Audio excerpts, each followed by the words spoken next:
Il a créé l'homme pour créer la liberté.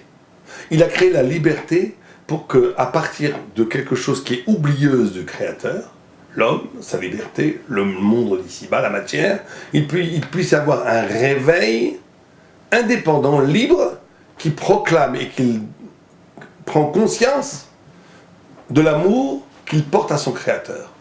L'homme, l'essence même de la création de l'homme, c'est l'épreuve de la liberté.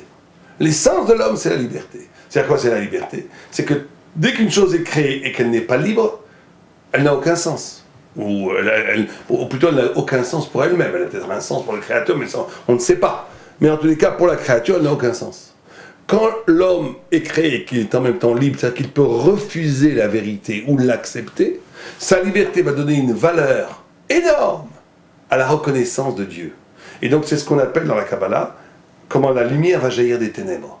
L'homme est créé parce qu'il a le pouvoir de faire jaillir la lumière des ténèbres. Il a le pouvoir de donner un sens à quelque chose qui normalement, logiquement, devrait s'éloigner le plus radicalement de Dieu, et c'est très souvent ce qu'on voit au niveau des nations, au niveau de la presse, au niveau de toute l'économie mondiale, de l'idéologie, toute l'idéologie, l'économie, le politique, c'est une vocation de couper l'absolu humain face à l'absolu divin. C'est le mal, c'est la liberté qui a été mal utilisée.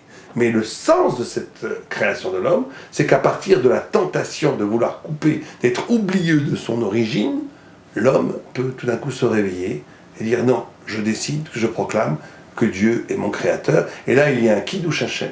C'est ce que le Pshat qui dit il ne peut pas y avoir de roi sans sujet. À ce moment-là, l'homme devient le sujet de Dieu.